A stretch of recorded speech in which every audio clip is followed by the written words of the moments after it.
So the point is, I'll sort of try to give you a little peek. My name is Samriddhi. I am at the International Center for Theoretical Sciences of the Tata Institute of Fundamental Research. So we are based out of Bangalore, TFR. Of course, it's Colaba campus in Bombay as well. And my areas of interest are really at the interface of statistical physics and sort of applied maths, but looking at problems in what are known as turbulent flows. What I'll try to do is try to give you a little peek into why the world of turbulent flows is fascinating. I understand that a lot of you come from an engineering background, so the approach is, all of us are essentially studying the same problem. But the sort of perspectives can be a little different. And if we have time, we can sort of kind of look into that. So the first thing that you see on your slide now, can one of you just tell me if you can see my mouse? If the cursor is Yes, visible? sir, we can see your cursor. Okay, wonderful. So the first thing you see, and this is what I want to stress, is that turbulent flows themselves are sort of ubiquitous, and they, in some avatar, they appear everywhere.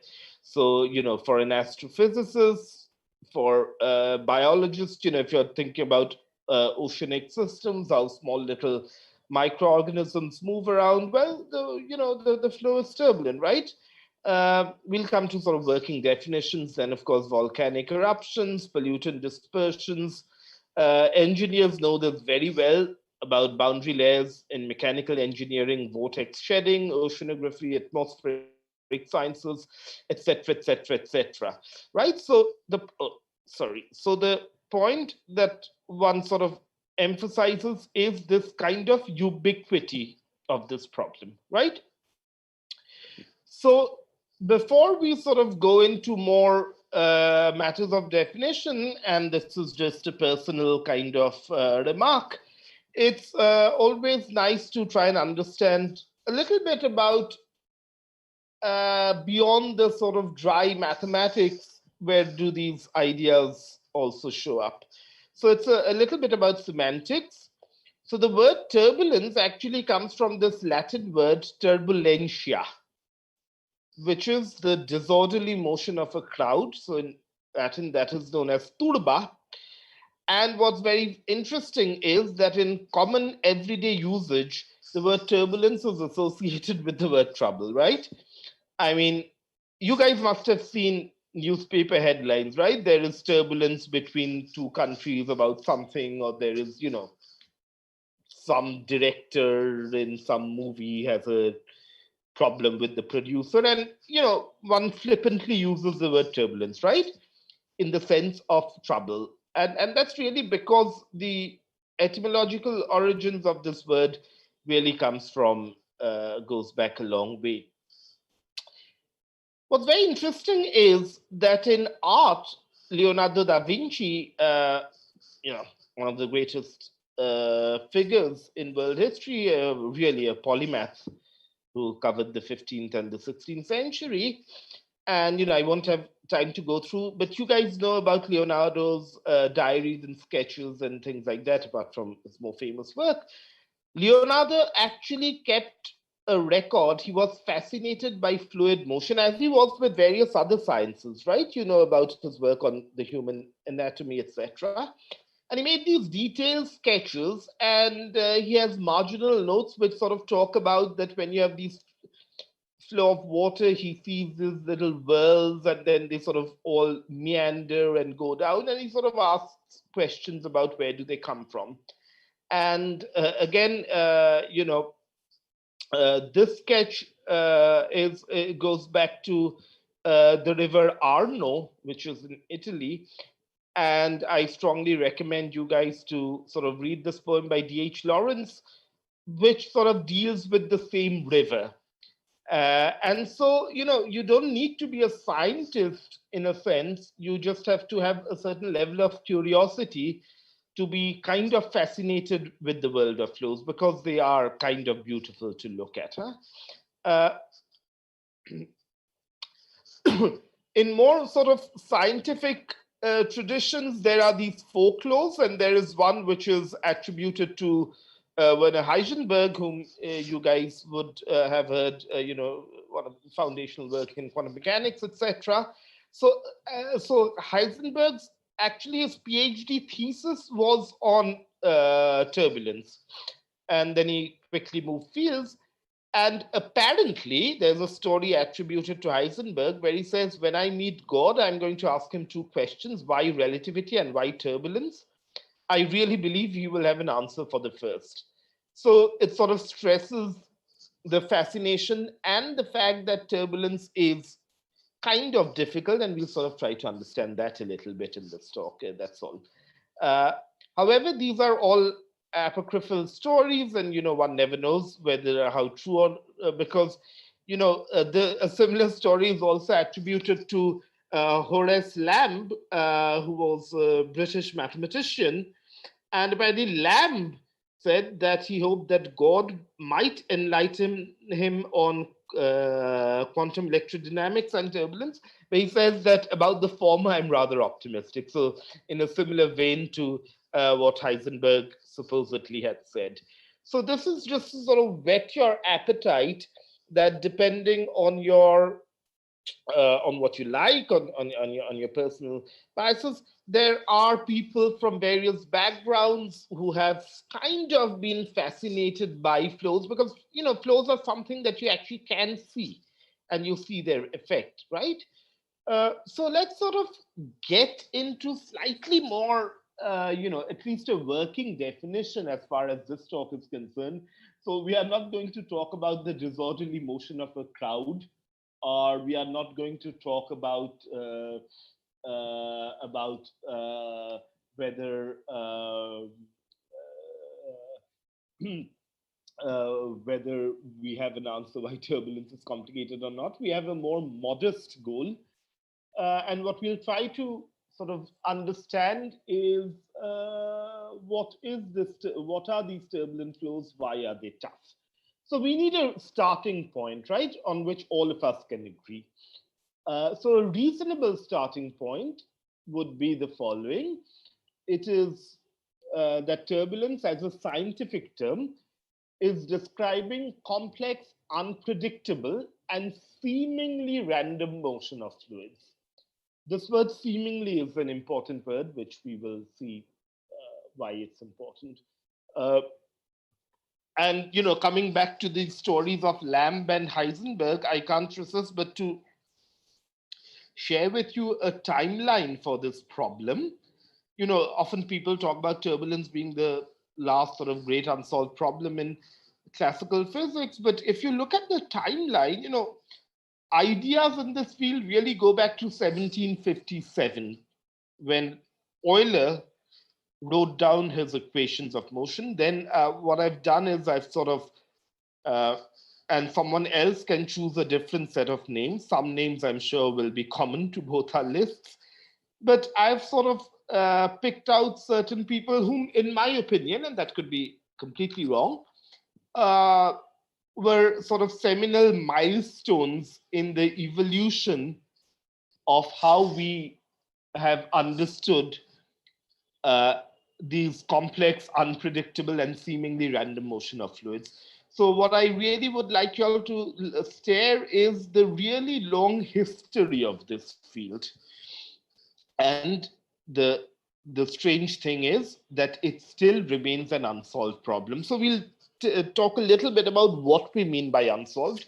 The other thing that I would like to stress is that you see that a lot of these names are really solid people with a solid engineering background. I mean, Navier was a great engineer of his time, as was Prunkel. And so this is really a field which has a lovely handshake between mathematics, engineering, physics, and then applications well beyond, as we showed in the first slide. So this is our starting point, and then we will sort of try to build the story a little. Again, if you have some questions or clarifications, quick ones, feel free to interrupt me. Okay, so what are the ingredients which make up our story? And this you probably all of you will know. So the ingredients are the ingredients which go to describe a fluid, right, in motion. So first thing we know is viscosity, and viscosity is a sort of frictional force. It sort of measures the resistance between two fluid elements, how it resists to motion or shear. So in case, and I doubt that very much, if none of you sort of come across viscosity, you can think about it as the property of the fluid, which sort of tells you how quote unquote thick the fluid is. So you know that it's harder to pour honey out of your jar than water. Water flows more easily than honey. So we say that honey is more viscous than water. So that's an intrinsic property of the fluid, and it's sort of important at small scales, and the notion of scales will become clearer. Then, to keep a fluid in motion, what you need to do is you need to stir a fluid, right? We are all familiar with that. Summer is here on us in most parts of India. And what do? We switch on the fan. We switch on the fan because we need to stir the air in the room so that we feel sort of relief from the heat. So essentially, all flows are maintained by stirring it up.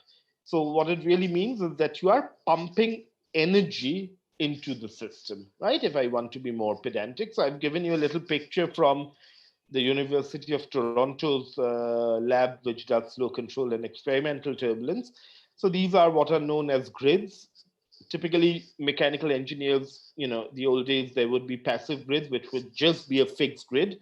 But now you have active grids, which have certain advantages, which you won't get into, where flaps close and open randomly, and you pump air through this grid into your wind tunnel. And finally, you have boundaries.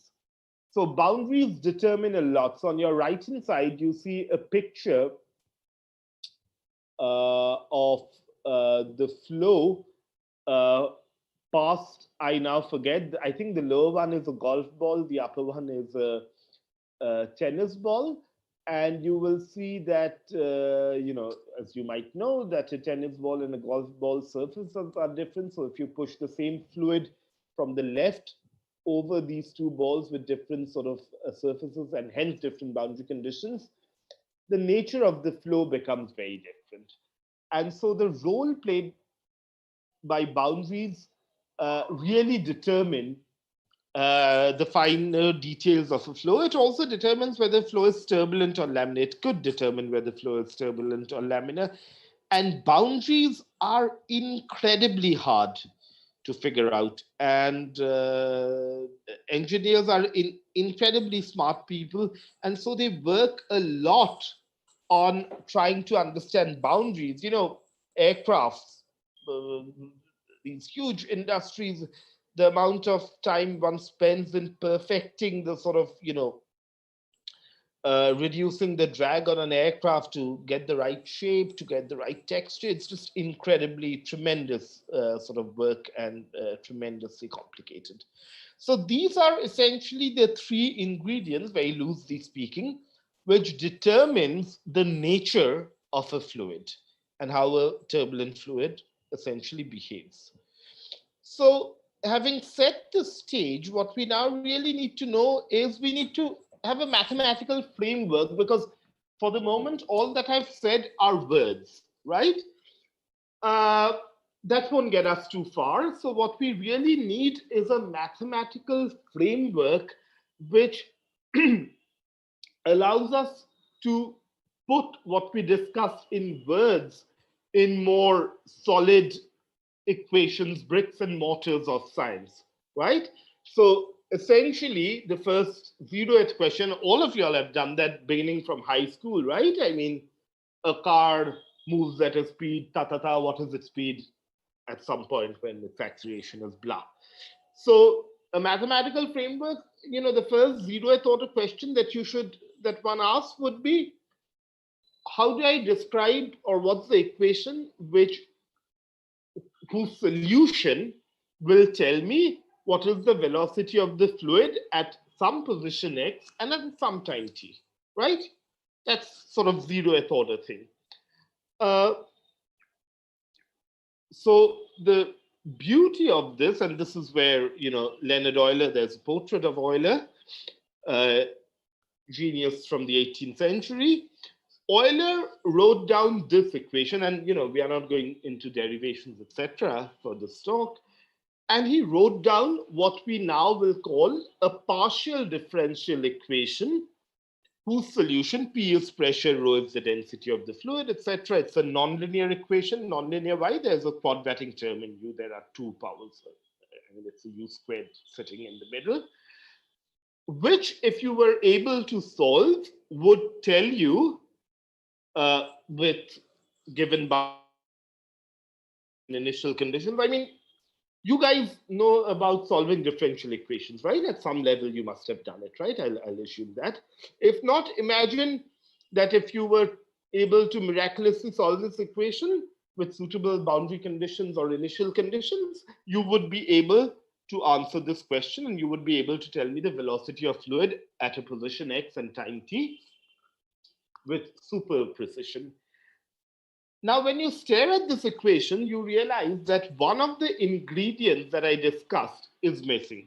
Well, true, actually. I mean, there's no energy injection, but most importantly, there is no viscosity. So this is what one would call the equation of motion of an idealized fluid, which is frictionless. It's the same thing that we do when we started with Newton's laws of motion, right? In the beginning, we never worried about friction, right? A ball keeps rolling, it will keep on rolling. So if you wish, this is the analog of that, except this is now for a continuum field, because U is defined, it's not a discrete particle, the fluid is continuum, so the velocity is defined at every point x and t. So in real fluids, we need to add viscosity, and that means enter our two heroes, Claude Louis Navier, a French engineer, remarkable man, and Gabriel Stokes.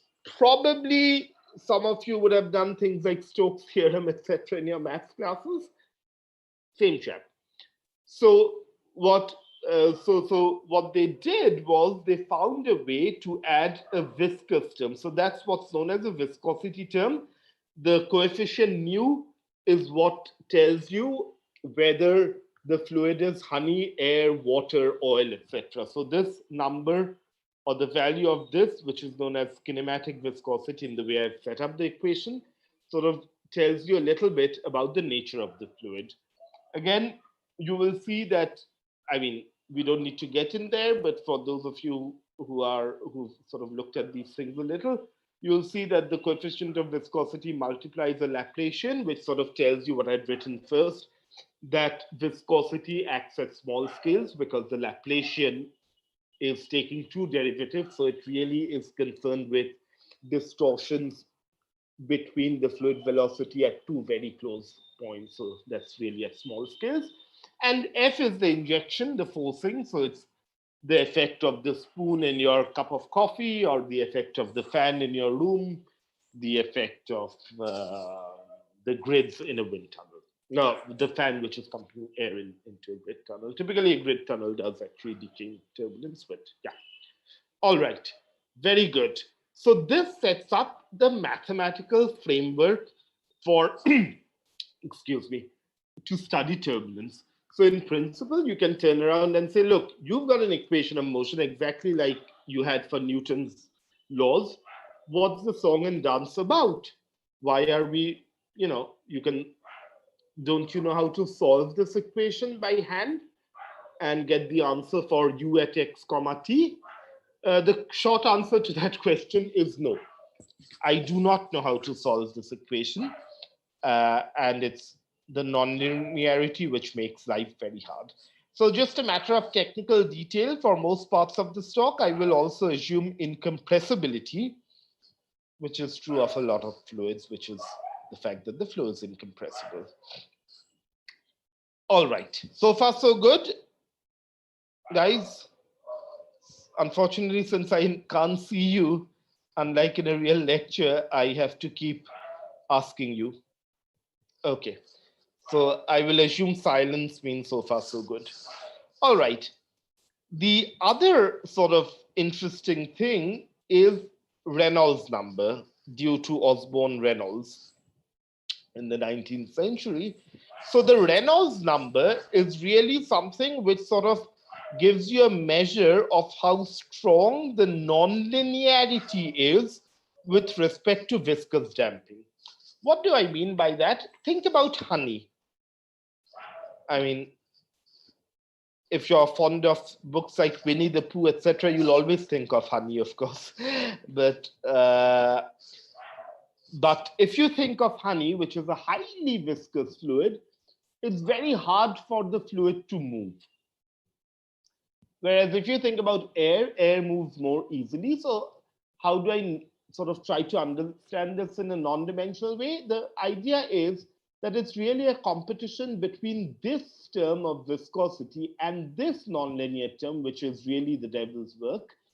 And what you can do is you construct Reynolds, what's now known as Reynolds number. All the engineers, I'm sure, are familiar with this, if not the physics students, which is a non-dimensional number, which is basically taking the ratio of these two terms. You can convince yourself dimensionally. And it is just some characteristic velocity, characteristic length divided by the viscosity. So it's really the ratio of the inertial, that's this, to the viscous forces. The Reynolds number kind of tells you what sort of a flow are you in. Are you in laminar or turbulent? When Reynolds number is very large, flows are typically turbulent. When Reynolds number is small, flows are typically laminar. So I began with a working definition of turbulence. If you guys remember the seemingly random motion of chaotic, unpredictable, sort of chaotic motion of fluid. I will now refine that a little, and I'll say, now that we know all this equation and the Reynolds number, is that turbulence is really the solution of this equation in the limit when the Reynolds number goes to infinity. At this point, you should start complaining and say, well, this is all theory. The real deal is experiments and flows in nature. Theory can be wrong, of course. And so if you want to think about that, then turbulence, you will observe turbulence, and we'll see what we mean by observed turbulence. We saw that in those preliminary videos.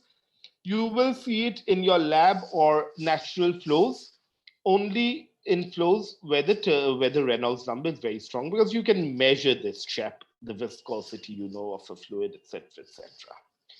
Great. So I'll give you a little example. I think this is a picture of an agarbatti or something.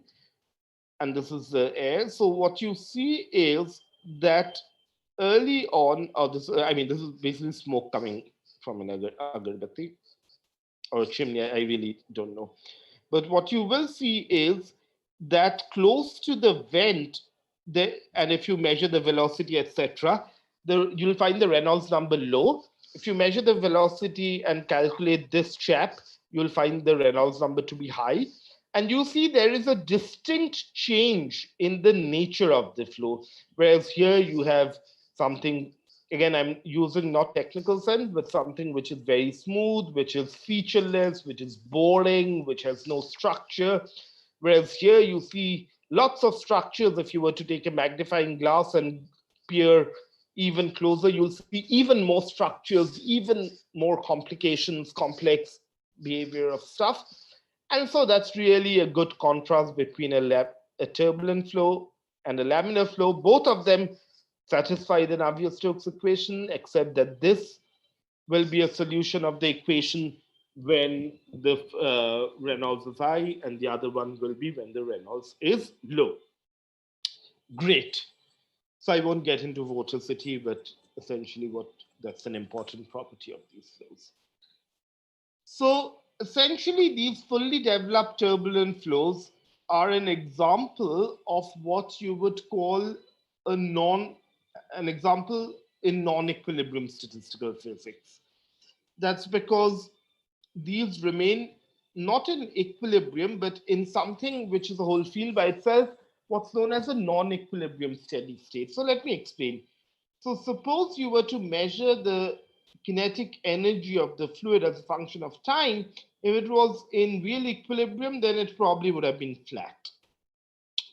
However, what you see is all these hills and valleys, all these fluctuations, which is a sort of strong signature that everything fluctuates like mad. Uh, However, if you were to construct a mean energy of this, just take the average, it'll be a line like this. Now, if you take a long enough measurement, you'll see that everything happens around this flat line. So it sort of goes up and down, goes up and down. So that's why it's in some sort of steady state, which is certainly non-equilibrium. So essentially, the telltale signatures of turbulent flow is the fact that it's chaotic, it's irreversible because there's dissipation, of course. It's intermittent. What it means is, I mean, suppose I take a look at this. This is a plot of the energy being dissipated in the flow as a function of time. So you see there are huge skyscrapers. So it's a bit like, a T20 match runs per over kind of graph. And then there are periods which are very quiet. Then there are big skirmishes, periods which are very quiet. So it's really intermittent. There are periods of intense activity. Then there are periods of intense calm. Again, very bizarre. Not too many systems show this. So you see, I'm slowly trying to build up the complexity of the problem. And essentially, there are sort of multiple length and time scales that you can associate. So here's a plot from Antonio Celani and company, their paper. It's really on passive scalars, but never mind. And what you see is, if you zoom in, you'll see all these little structures in the flow which show up. All right. So the basic idea, and this is the only bit that I will discuss in this talk, is how do I understand, let's say, this picture?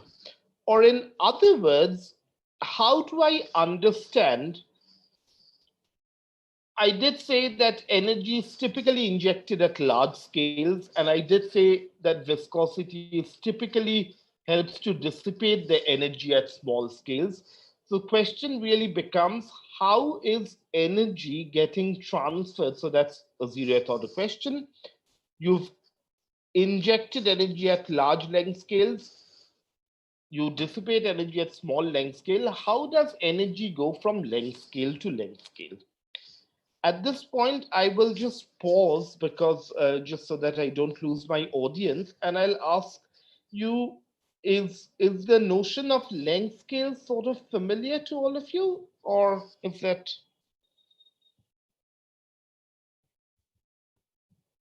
Kind of, sir, but I don't think we kind of? exactly know what length scales are.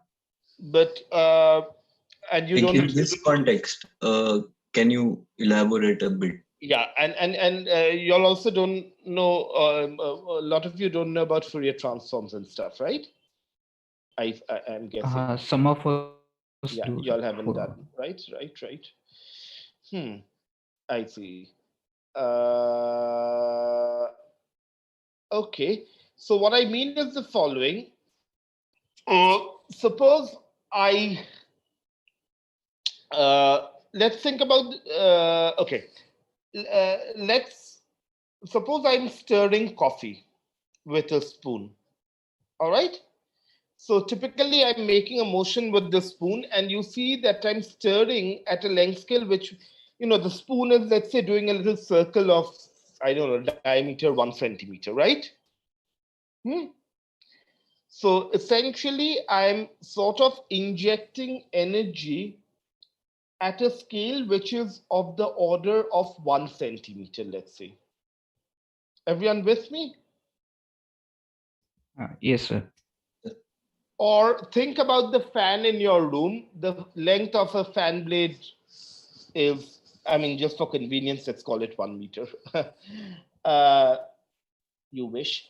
Uh, uh, so when the fan is moving, it is stirring the flow around it at a scale which is of the order of 1 meter, right? Yeah. Yes, Yes, sir. sir. Now, we just saw this thing. So let's say if you're in laminar flow, you just see one scale in this problem, right? If I were to ask you to define the fluid here, you would say, oh, this is a fluid of length L, which is what my mouse is doing, right? You see no other structures in this problem, right? At here, yeah? Yes, sir. Whereas here, if I ask you, you'll say, well, what are you asking me to describe? I can see something which is of this size, which is the whole thing. But I also see little ripples of this size, right? If I take a magnifying glass, I'll see structures even which are even smaller in size, right? Yes. Yes, So, sir. so those are the multiple length scales in the problem. The smallest one, for example, will be where viscosity starts becoming very important, right? Because remember, viscosity is multiplying the Laplacian of u. You understand what a Laplacian is, you guys? You know what a gradient is, right? Yes, sir. I mean, So a most of us gradient, do. yeah, a gradient essentially is to take the difference of the field at 2 points, divide by the separation, and take the limit where the separation goes to 0, right? So a gradient can only pick out sort of ripples which are happening at very small scales, right? Okay, yeah, yes, sir. Right? So viscosity multiplies the Laplacian. So Laplacian is taking one more derivative, right? Yes. So essentially dissipation will happen only through things which are not smooth or sort of rough in a loose way at very small scales, right? Because that's the only sort of undulations that your derivative will pick up, right? Yes. Yeah. All right. Yeah. So, Okay. Yes. can we say loosely that length scales are just orders of magnitude of the length? No. Don't think about anything as complicated. Just think about this picture. Okay.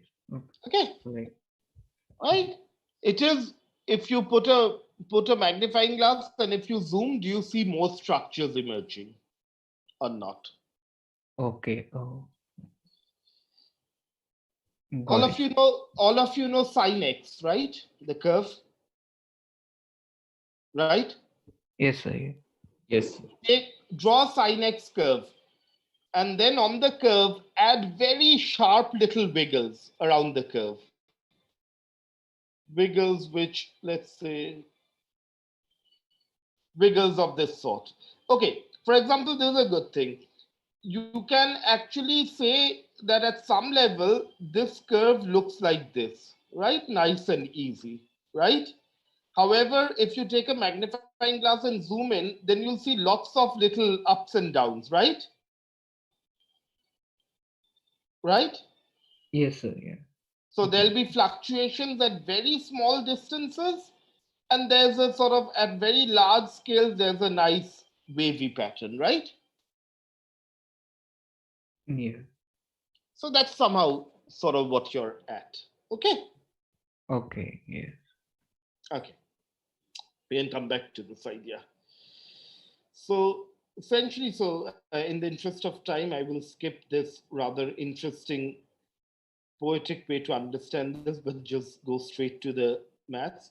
So essentially, you can think about a turbulent flow. So this is, let's say, that 1 meter thing at which you are stirring up the flow. So you're injecting energy there. So the energy somehow has to transfer to the smallest little wiggles where it will start dissipating because viscosity multiplies Laplacian of u, right? So the question becomes, how is this transfer happening? That's one of the questions. All right.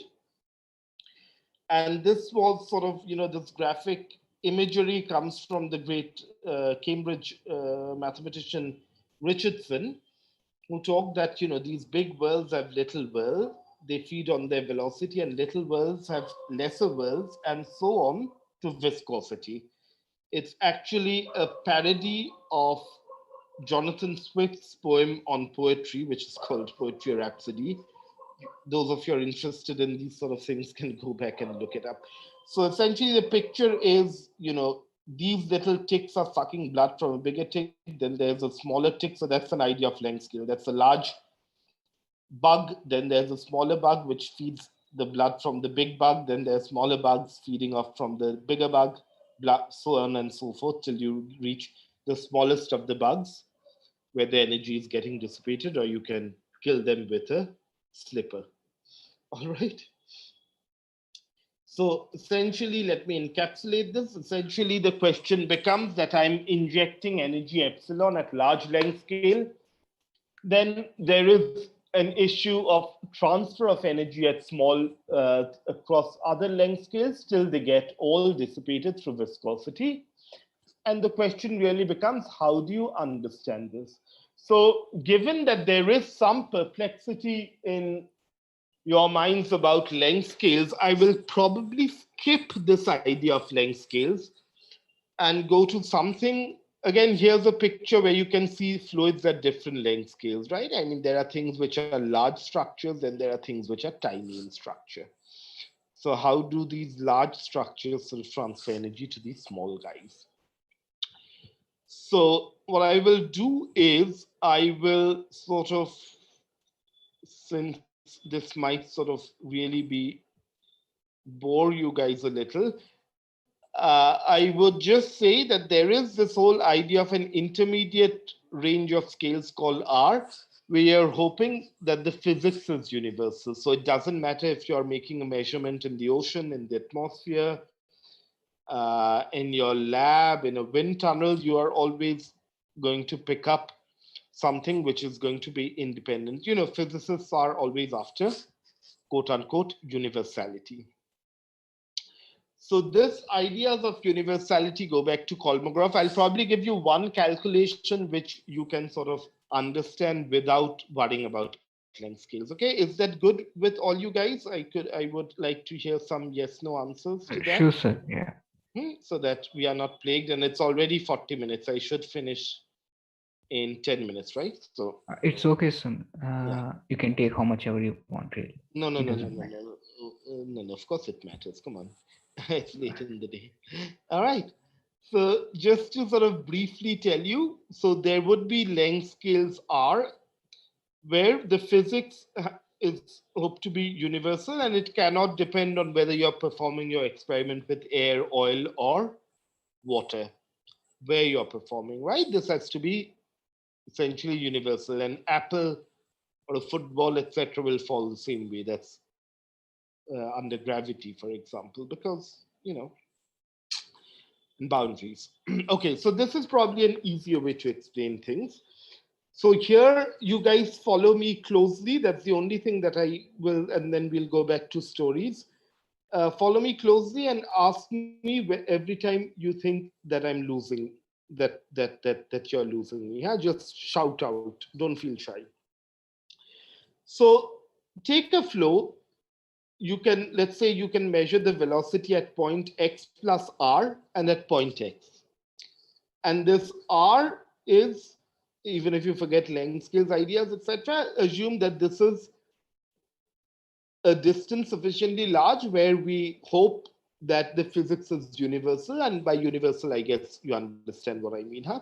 Of course, there are lots of caveats to what I'm doing. This is true for isotropy, homogeneity, etc. But let's sort of park that thought. I mean, that's not super urgent right now. Huh?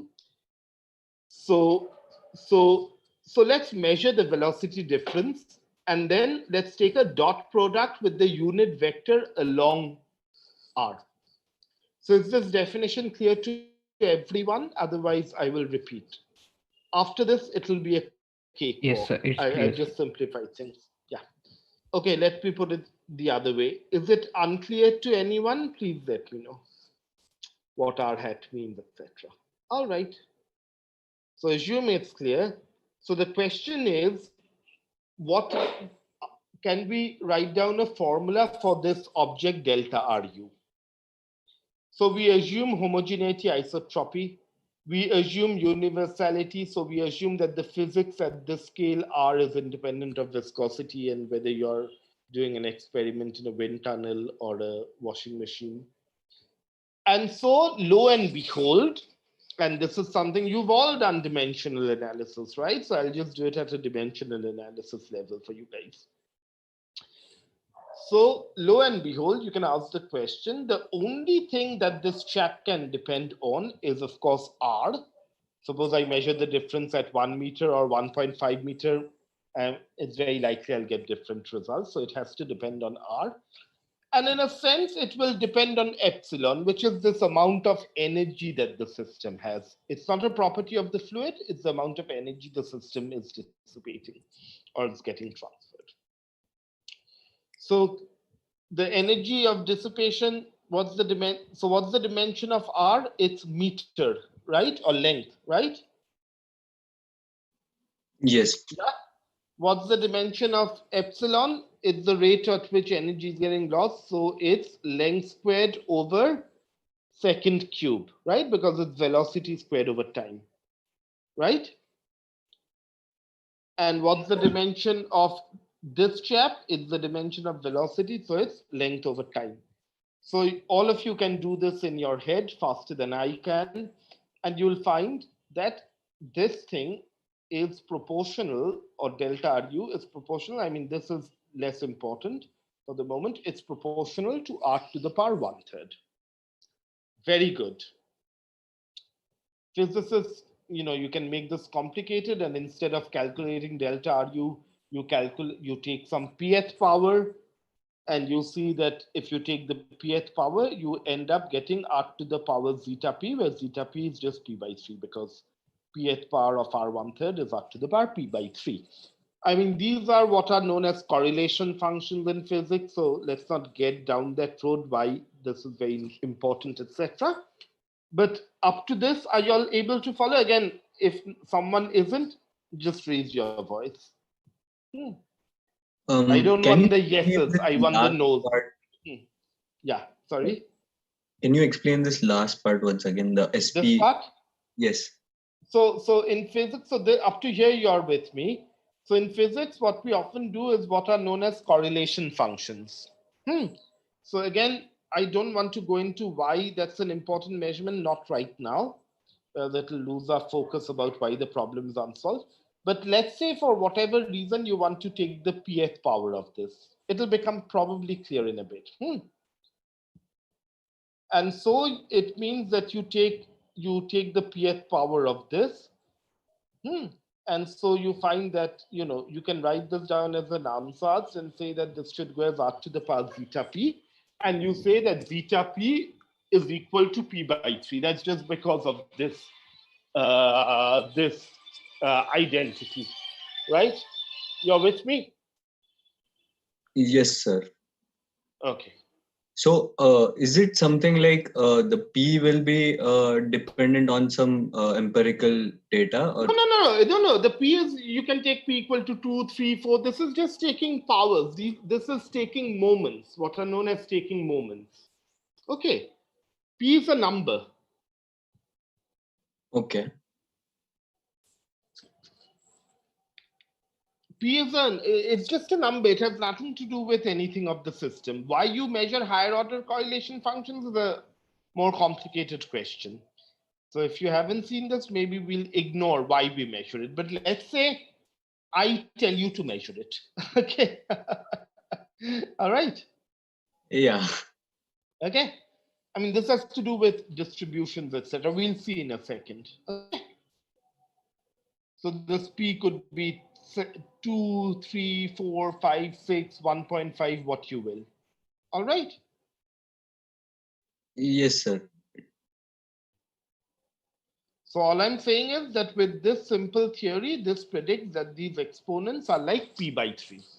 You get that, right? Take P equal to 2. So take the square of this guy. So you'll get epsilon 2/3 R 2/3. So zeta P will be 2/3. P equal to 2, 2/3. Is that okay with you? Yes, sir. Yes, sir. Okay. So one of the consequences of this, okay, it's for p equal to 2, zeta 2 is 2. This is an important result. It has to do with what is known as energy spectrum in Fourier space, but we won't go there because not all of you are familiar with Fourier analysis, right? So let's ignore this, ignore this. So one of the things is the following. Again, one consequence is when p equal to 3, zeta 3 is 1, right? You take the cube of this, so so zeta 3, 1. So one of the consequences is the following. So this red line, so I'm plotting zeta p versus p from experiments, from numerical simulations. The dots are the data point. The red line is the line p by 3, which is the prediction due to Kolmogorov. What you see clearly is when you actually make measurements, the measurements do not follow this line. Do you see that, all of you? Yes, sir. Yeah. Only agreement is when p equal to 3, because that has a certain importance, which we won't get into it. But the point I'm trying to emphasize is that at the 0th level of understanding turbulence, and I'm just giving you the simplest thing, the naive theory does not agree with actual data after 200 years. So essentially the summary I'm making is the following, is that you can calculate SP of R, this object, plot against log R. You will find a scale of range where it goes like a power law, R zeta P. Theory would suggest zeta P is P by 3. Measure it from experiments or numerics, what you will, and you'll find that they hardly behave like P by 3. Is that okay? Yeah?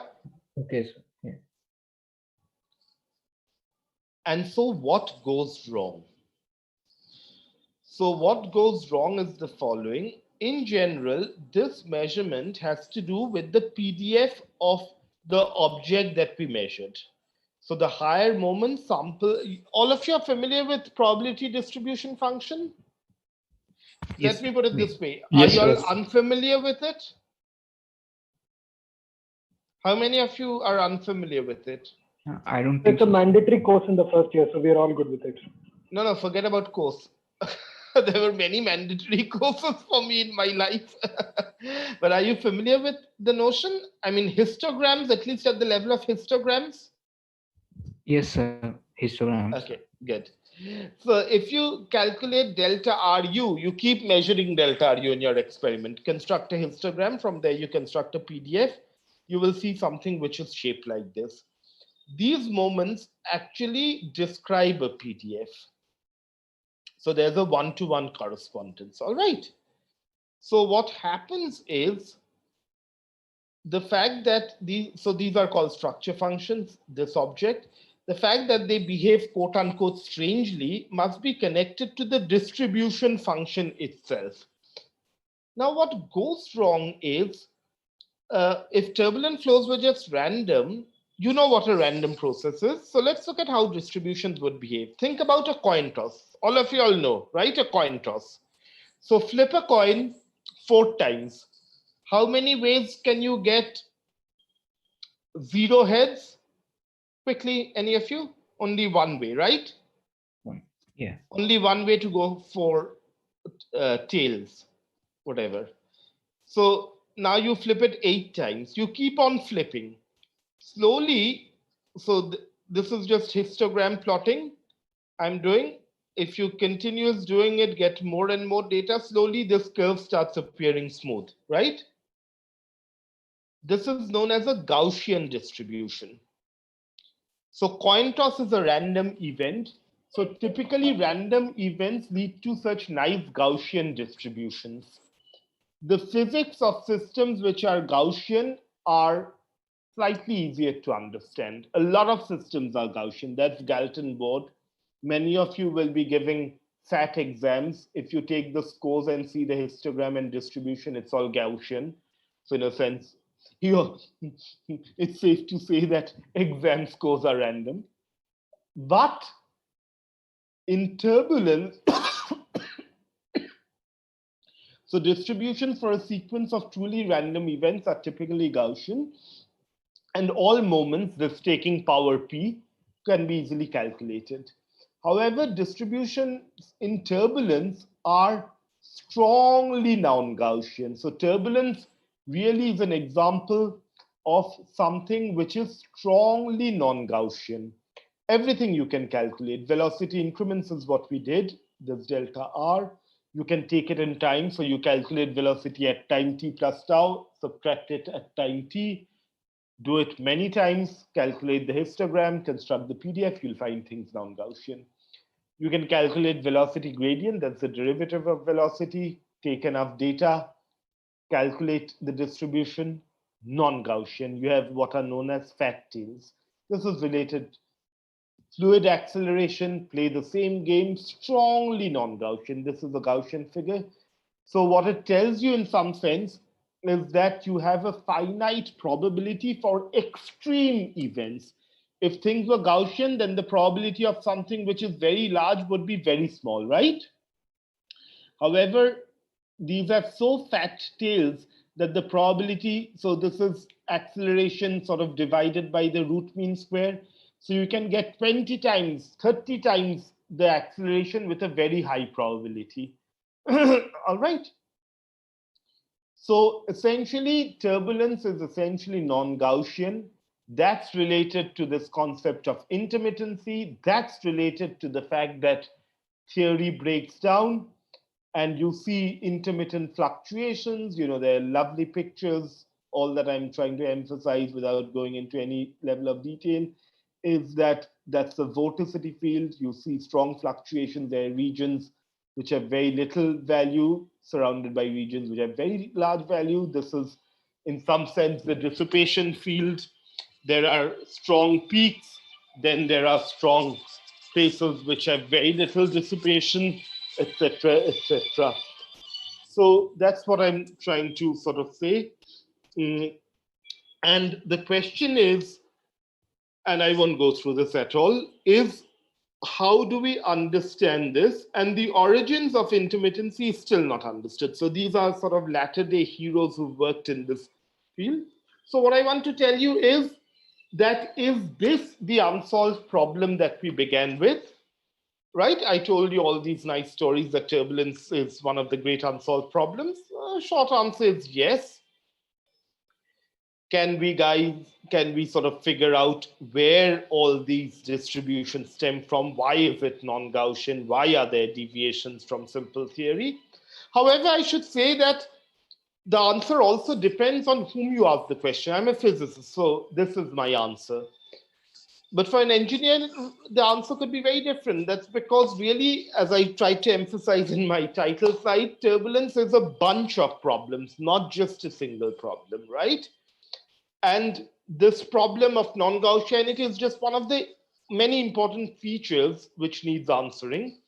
I'll just tell you a little bit about a couple of others. And again, think about viscosity as friction, right? So naively, you would assume that if viscosity goes to zero, so there's no friction, there would be no energy dissipation, right? That's a naive assumption, right? Mm-hmm. Yes, sir. Common sense would suggest, right? However, we now know very clearly that as viscosity goes to zero, energy still dissipates. There is finite dissipation. How? We do not know. That's again one of the great, this problem is called the dissipative anomaly. It's a great unsolved problem. Another way to ask another important mathematical question is, if you don't know the meaning of these words, don't worry about it too much. Maybe some of this you would have seen in your math methods courses where you may have done some complex analysis. I'm not sure.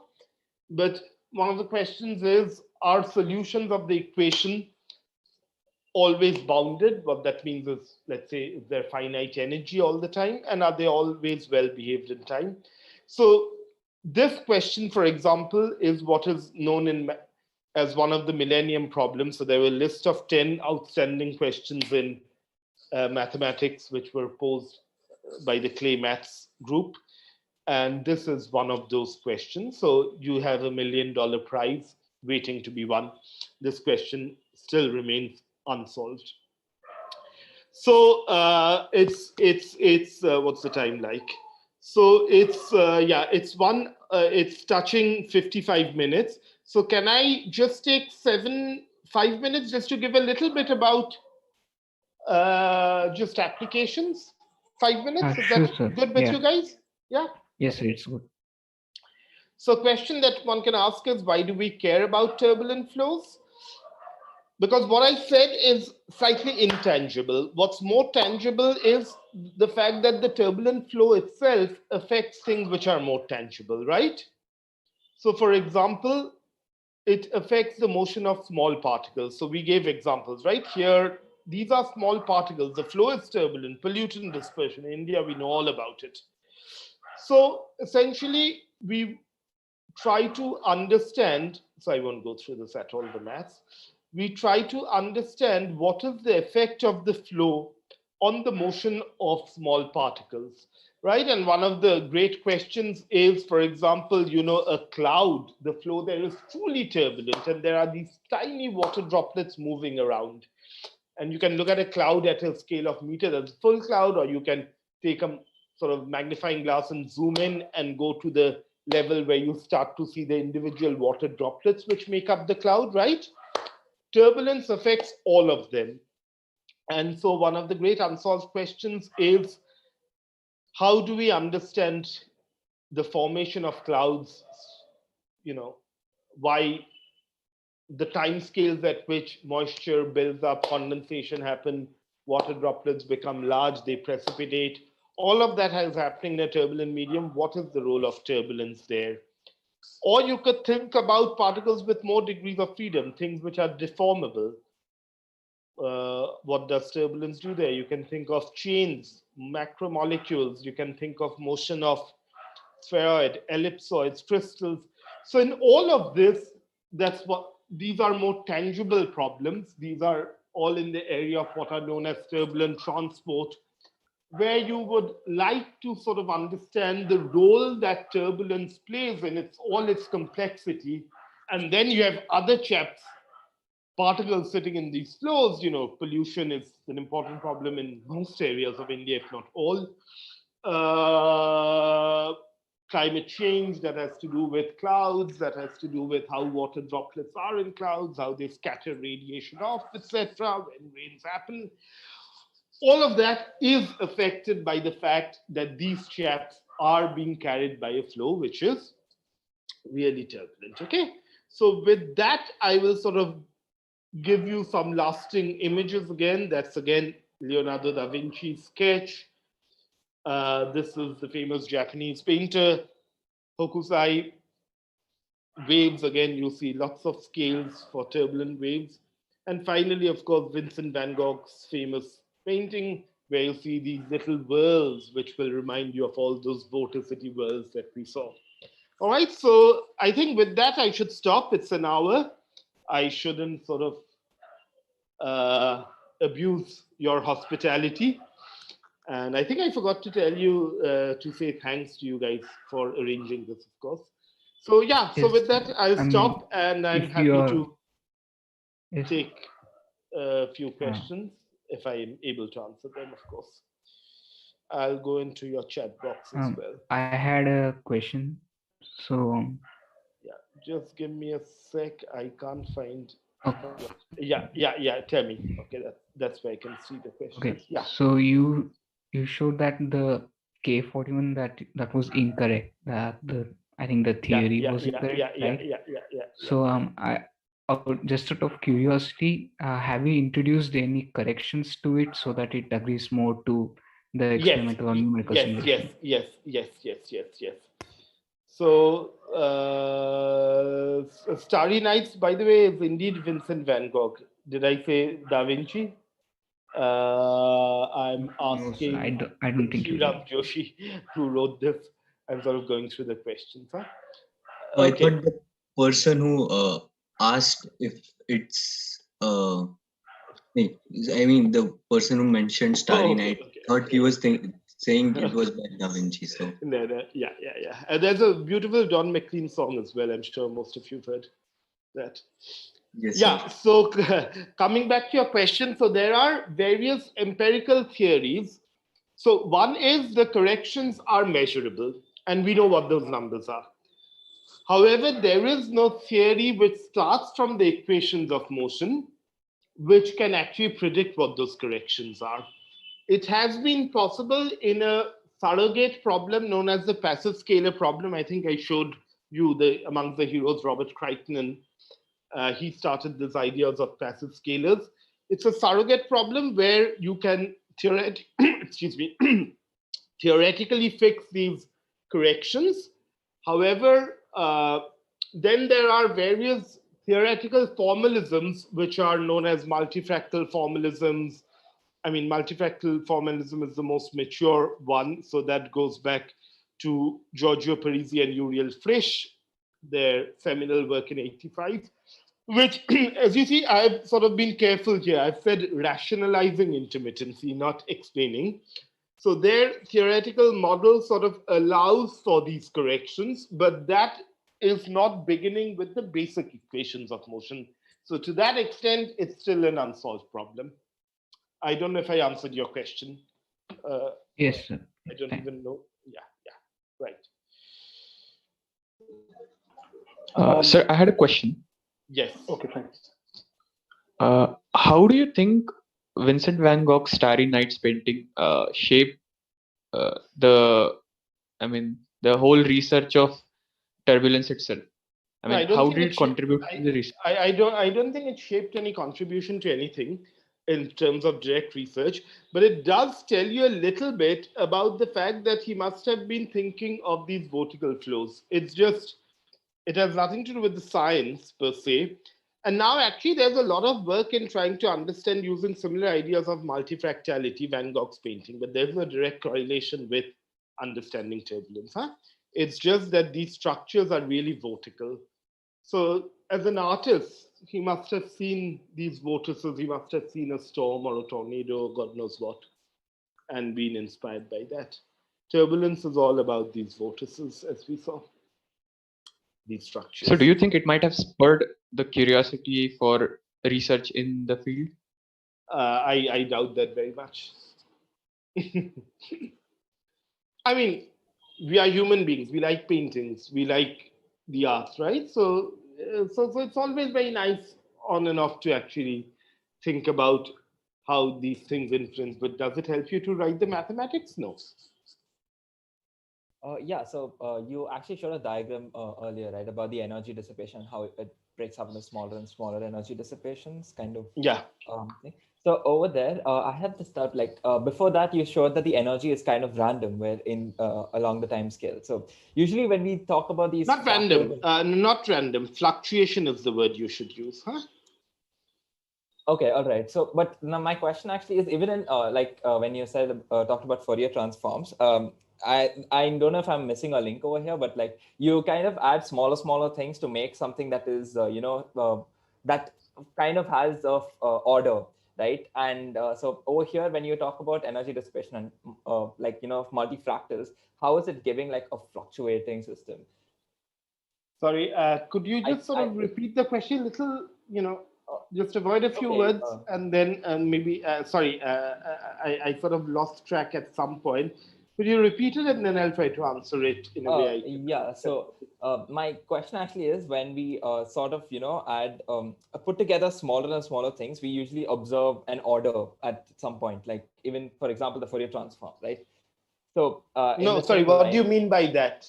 So I don't know what order you're talking about actually. Sorry, I maybe I'm missing something. So what do you mean by adding order in a Fourier transform? No, my thing, my point is that it sort of gives a. I myself am a little confused now. But you can write to me, right? You can get back to me. Sure. Yeah, I'll think about it again. Yeah, I mean now or later. But maybe I can answer in a generic way. So your question was about energy dissipation, is that right? Yeah. And can you just ask the question, what about energy dissipation? Ignore all the Fourier transforms. Oh yeah, mostly about the the fluctuation part of it, like the energy fluctuation in a turbulent system. That was my question over there. Like, how do you relate that to the next schematic diagram, that about the where you at the Oh, no. Oh, okay. No, you don't really relate it at that level. Sorry, maybe I understood that. I mean, that was a way of understanding how the energy transfer is happening from the scale at which you inject to the scale at which you dissipate. All right. Now, so it's a schematic to understand that. And partly because and then why the time trace of the energy dissipation is all spiky, that figure doesn't explain that. Was that roughly your question? Yeah. I was just trying to relate the two, so maybe you can't. No, you can't directly. What you can now do is you can think about that picture and think, if you randomly at different times, just out of having nothing better to do, erase out some of those blobs, right? So now you erase out, let's say, 3 blobs. A little later, you restore those, erase out a couple of other blobs. Then you find that those blobs, because you're erasing those blocks in a sort of weird, in a sort of random fashion, you might see that the energy dissipation, or the energy which is getting transferred, is no longer static. And you can try to do it cleverly enough to sort of see that the epsilon versus time has a spiky behavior. All right. I mean, you can sort of try to, cook up a picture of that sort. Yeah, all right. Yeah, got it. Thank you. Yeah.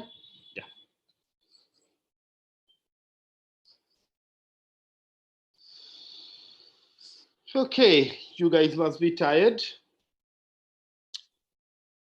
Sir, I have one more question. So yeah, tell me. I want to know if turbulence in the initial stages can affect turbulence in later stages, if there's like an sort of like a reaction going on. So like if we take a rocket engine, for example. Oh God, you're really taking me out of my comfort zone. Yes, tell me. So I want to know if like turbulence in the exhaust of the rocket engine, the gases in the exhaust,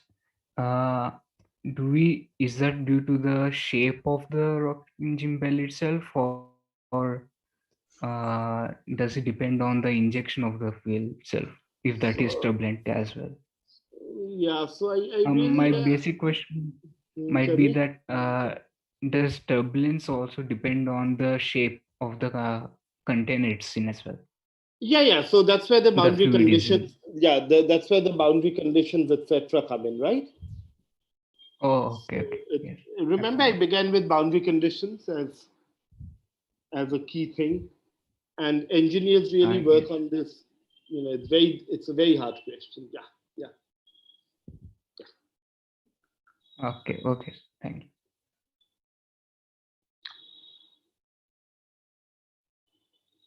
you. So I had a question. Yes, Varun. So the uncertainty in this turbulent flow, I mean, for what value of Reynolds number exactly the turbulent flow takes place, is there any other underlying reason or any other underlying quantity due to which this uncertainty arises? No, it's not a question of uncertainty. It's a question of whether we can actually pinpoint a critical behavior or not. So far, theoretically, we do not have a way to pinpoint it. That's all. Yeah. We do not have a way to sort of get a critical Reynolds number, if you will. So I'm not sure if I framed my question right, but like, for example, if you had like going back to your analogy of boiling water, if there was some sort of pressure variations in the atmosphere and there was some uncertainty in pressure, as in we didn't exactly know the pressure, and we were to determine the boiling point of water, then of course we wouldn't be able to pinpoint the boiling point and there would be some kind of uncertainty in that. In a similar fashion, would there be any kind of quantity or anything else? No, we don't, because we don't even have that 100-degree crutch. That's the problem. So we really don't have a notion of critical Reynolds number. Okay. Yeah, we really don't have, which is why the theories are all what is known as in the asymptotics of infinite Reynolds number. That's a major problem. I mean, there's a technical complexity here which, is beyond the scope of the talk now. But yeah.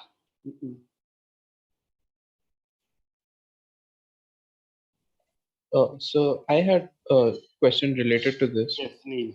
So this problem is an experimental problem that we cannot calculate we cannot experimentally see what the Reynolds number is during the flow. No, we can calculate the Reynolds number. We can calculate the Reynolds number. The point is, do we know how do I say whether the flow is laminar or turbulent? Is there a sharp transition? That is the unresolved question, not measuring Reynolds. You can measure. So if you come and tell me that, oh, look, I did an experiment with some Taylor scale based Reynolds number 150, I saw it must be turbulent. And then it's more like a qualitative problem rather than quantitative problem. No, it's a quantitative problem. How do I fix the transition? No, more like we haven't really able to define what is a laminar flow and what is a turbulent flow and what's there in between. In that right. way. Yeah, you could think about it that way. Yeah. Okay.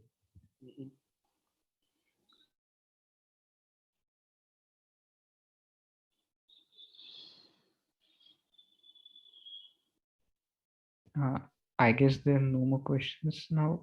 Okay. If there are no more questions, then we can conclude this lecture. Yeah. Thank you very much again, all you guys. Yes. Thank you to you as well, sir. This has been a wonderful lecture. Interesting and informative as well. Sort of understandable. Yeah. Thank you very much, sir. No problem. And have a good every day we get a professor who is this informal as well. Yeah. No, that's fine. Yeah. Okay. So yeah. So take care, guys. Yes. Sir, I had a request for you. Yes, tell me.